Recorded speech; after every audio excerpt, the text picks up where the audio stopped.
Hello good morning. कैसे हैं आप सब? आई होप आप सब बहुत अच्छे होंगे और स्वागत है आपका मेरे एक और नए व्लॉग लिटिल टिंचू में। तो अभी मॉर्निंग के बज रहे हैं यहाँ पे 11 और अभी मैं यहाँ पे रेडी हो गई हूँ नहा धो के।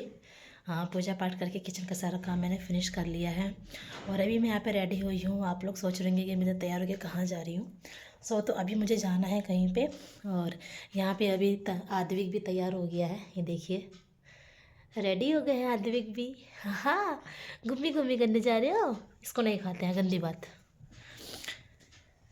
तो अभी मैं जा रही हूँ अपने मामा को देखने के लिए। और क्यों जा रही हूँ? वो इसलिए जा रही हूँ क्योंकि न्यू ईयर से पहले उनकी तबीयत बहुत ज़्यादा ख़राब हो गई थी। मतलब हालत इतनी ज़्यादा ख़राब थी उनकी कि वो किसी को पहचान भी नहीं रहे थे। तो बस आज ही समय मिला है जाने का, संडे भी है और उनकी छुट्टी भी है।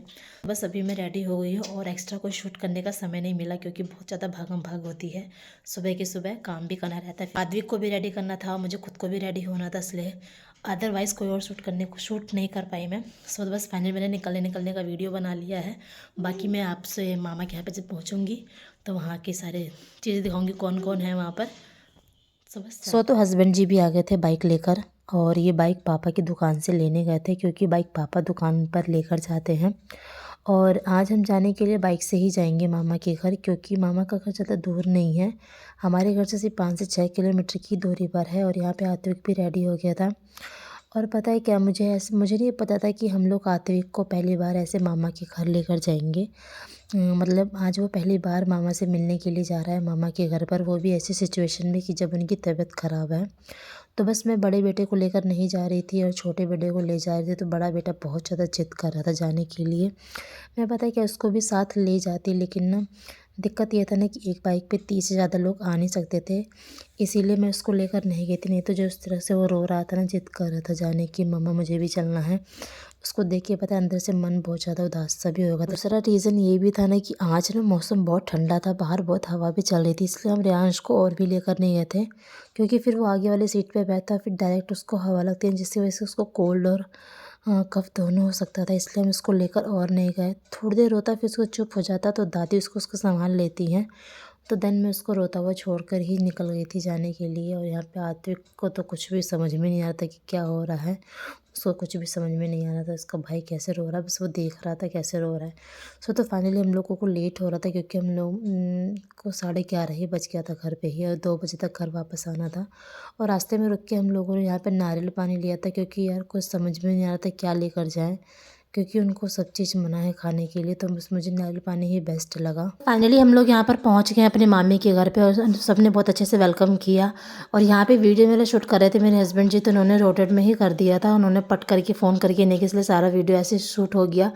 तो हम यहाँ सब पहुँच गए थे और मेरी बड़ी सिस्टर भी आई हुई थी, तो वो मुझसे पहले ही पहुँची थी, मॉर्निंग में ही आ गई थी। और मैं तो मुझे कम से कम 11:30 पौने 12 बजे थे जाते जाते, घर का काम सारा करते करते। और कि लई चला हमें फोन के दिखाई दे, हम जाम नहीं इतना बनारस का निकाल धारा में तब लई गए वहीं उनका दिखाए उमंग माने ना कहूँ ये जिदिया नहीं, मम्मी लाओ फोन के दिखाई दी पवन डॉक्टर फोन किया सब आई पीजीआई मने फोन किया कहीं कहीं तो डॉक्टर पीजीआई कह गए। और जिस घर में बच्चे हैं और सामान इधर से उधर फैला है, जूता यहाँ है, चप्पल वहाँ है, ये यहाँ है, वो घर लगता है कि हाँ भगवान कृष्ण का वास है इस घर में। उसका टाइम अच्छा सो जाओ, चलो सो जाओ। टाइम ऐसा कुछ नहीं है, वो मंगवाएगा सोएगा आधे घंटा ज़्यादा। तो मामा मामी के यहाँ पर पहुँचने के बाद ज़्यादा कुछ तो मैं रिकॉर्ड कर नहीं पाई थी क्योंकि ना ऐसा था कि बहुत दिनों बाद हम सब लोग मिले थे ना, तो बातें ही नहीं ख़त्म हो रही थी, इतनी सारी बातें थी। फिर मामा की तबीयत भी ख़राब थी तो मुझे ऐसे में मोबाइल ज़्यादा निकालना ठीक भी नहीं लग रहा था, तो मोबाइल मेरे पर्स में ही रखा हुआ था। और ये है मेरी बड़ी सिस्टर, तो ये भी आई हुई थी मामा से मिलने के लिए। तो ये सुबह मॉर्निंग में 9:30 बजे ही आ गई थी और मुझे 11:30 बज गया था लगभग, आते आते मुझे लेट हो गया था। तो ये 1:30 बजे चली गई थी क्योंकि उनके ससुर जी आ गए थे इनको लेने के लिए, पापा।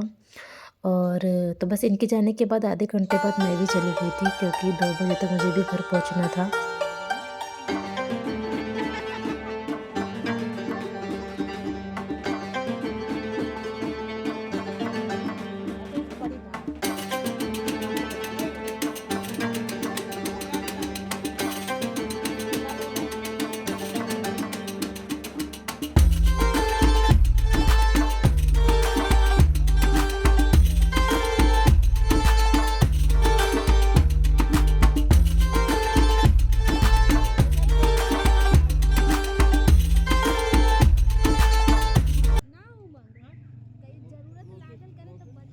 फाइनली भी यहाँ पे 2:30 बज रहा है और 2:30 बजे के आसपास मैं घर आ गई थी। तो मैंने सब कुछ चेंज किया, अपना कपड़ा चेंज किया, बच्चों के कपड़े चेंज किए और सामान इधर उधर पड़ा हुआ था, घर पूरा फैला हुआ था। जब कहीं हम लोग जाते हैं ना तो पूरा घर ऐसे फैल जाता है जैसे कि बस अब क्या ही बताएं। तो सब आने के बाद सबसे पहले मैंने अपने कपड़े चेंज किए और सारा बेड था वो साफ़ किया। सामान जो जो इधर उधर फैला हुआ था सब उसको अपनी जगह पे मैनेज करके आते समय रियांश बहुत ज़्यादा जिद कर रहा था। तो आते समय मैंने उसके लिए नारियल पानी ले लिया था क्योंकि वो उसने 2 दिन पहले बोला था कि मम्मा मुझे नारियल पानी लेना है। तो कुछ और चीज़ लेने से बढ़िया मैंने उसके लिए नारियल पानी ले लिया था और हमारे घर से बहुत दूर पे मिलता भी है तो तुरंत लेना पॉसिबल नहीं हो पाता है। तो हमने आज रास्ते से आते समय 2 खरीद लिए थे। तो एक उसने आधा पी लिया था और आधा उसके पापा ने फिनिश किया था। और फिर खाना खाने के बाद बर्तन धोने के बाद मैं आ गई थी अपने बेड पे अपने रूम में सोने के लिए और दोनों बेटों को भी साथ में ले लिया था सोने के लिए। तो यहाँ पे भी हस्बैंड जी लगा रहे हैं मच्छरदानी और दोनों बच्चे मेरे इतने बदमाशी करते हैं, साथ में रहते हैं जब दोनों। तो बड़ा वाला तो छोटे को बहुत ज़्यादा परेशान करता है। तो अब हम यहाँ पे जा रहे हैं सोने के लिए। तो फाइनली यहाँ पे आद्विक भी सो गया और रियांश भी सो गया था और अब मैं भी जा रही हूँ सोने के लिए। मिलते हैं आप उठने के बाद, देखते हैं कितना शूट हो पाता है, क्या करते हैं। और शाम के 5 बजे उठने के बाद मैंने यहाँ पे सबसे पहले छोले बॉयल होने के लिए रख दिए थे क्योंकि आज मुझे डिनर में छोले की सब्ज़ी ही बनानी है और आज मैं इसको कुछ यूनिक तरीके से बनाने वाली हूँ। तो देखिएगा मैं कैसे बना रही हूँ। अगर आप लोगों को उसकी रेसिपी अच्छी लगेगी तो प्लीज़ इसको ट्राई करिएगा घर में। एक तरफ छोला बॉयल होने के लिए रख दिया था, दूसरी तरफ मैंने यहाँ पर चाय बना ली थी शाम की। और यहाँ पर मैंने एक तरफ चढ़ा दिया था अपना मसाला फ्राई होने के लिए, टमाटर प्याज और हरी मिर्च उसको अच्छे से फ्राई करी थी। यहाँ पर मेरी चाय बन के तैयार है और आद्विक को मैंने डाल दिया था वॉकर में क्योंकि जब ये वॉकर में खेलता है ना तो सारे काम आराम से हो जाते हैं। फाइनली हम सब लोग यहाँ बैठकर चाय पी रहे थे और यहाँ पर आद्विक मतलब अब उसको ना ये होता है कि अब हम लोग कुछ भी खाते हैं या पीते हैं ना तो उसको भी वो चीज़ चाहिए होता है। तो बहुत तेज़ गुस्सा होता है, बहुत अजीब अजीब सी आवाज़ें निकालता है, मतलब जैसे बड़े लोग गुस्सा होते हैं कुछ उस तरीके से अपनी आवाज़ें निकालता है। तो यहाँ पे बड़ा बेटा रियांश चिप्स खा रहा था, उसको भी वो चाहिए था तो हमने एक दे दिया था, वरना भी हम उसको बाहर की कोई भी चीज़ खवाते नहीं क्योंकि इससे बहुत ज़्यादा प्रॉब्लम होती है बच्चों को।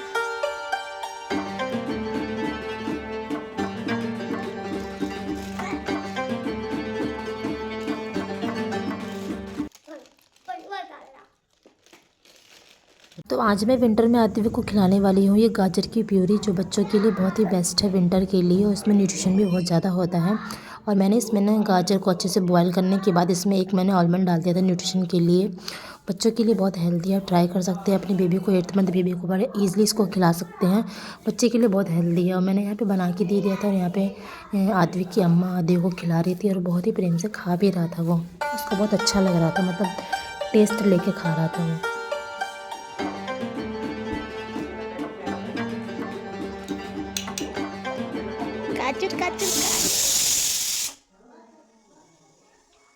फाइनली यहाँ पे छोले बन के तैयार हो गए हैं और आज मैंने छोले के साथ पूड़ी नहीं बनाई है क्योंकि हस्बैंड जी को पूड़ी खानी नहीं थी, कहते ज़्यादा ऑयली खाने का मन नहीं है। तो मैंने यहाँ पे रोटी बनाई थी सबके लिए और अपने लिए मैंने यहाँ पे 2 पराठे सेक दिए थे क्योंकि मेरा तो कुछ पराठे पूड़ी से मुझे अच्छा लगता है छोले वाले खाना। तो खाना खाने के बाद किचन को साफ़ करने के बाद बर्तन धोने के बाद आद्विक को मैं ले आई थी अपने रूम में बेड पर क्योंकि अब उसका टाइम था इस समय और 10 बजे से लेकर 11 बजे तक उसको मैं अपने पास में रखती हूँ। उसका डायपर चेंज करती हूँ, उसके डायपर चेंज करने के बाद मैं उसको अपने एरिया को अच्छे से क्लीन करती हूँ, उसको डायपर थोड़ी देर के लिए डायपर फ्री रखती हूँ उस देर के लिए और उसके पैरों में मैंने ऑयल मालिश करती हूँ जिससे पूरे दिन की थकान उसकी उतर जाए, रात में बच्चा अच्छे से सोए। तो यहाँ पे मैं सरसों के तेल से मालिश कर रही हूँ रात में, सर्दियों में मैं अक्सर सरसों के तेल से मालिश करती हूँ। इसको मैंने लहसुन अजवाइन से करके बना रखा है, स्पेशली मैं इसको जब सर्दियाँ रहती हैं तो मैं यही इसी तेल से इसको मालिश करती हूँ रात में और दिन में भी, ऑल टाइम मैं इसी से कर रही हूँ।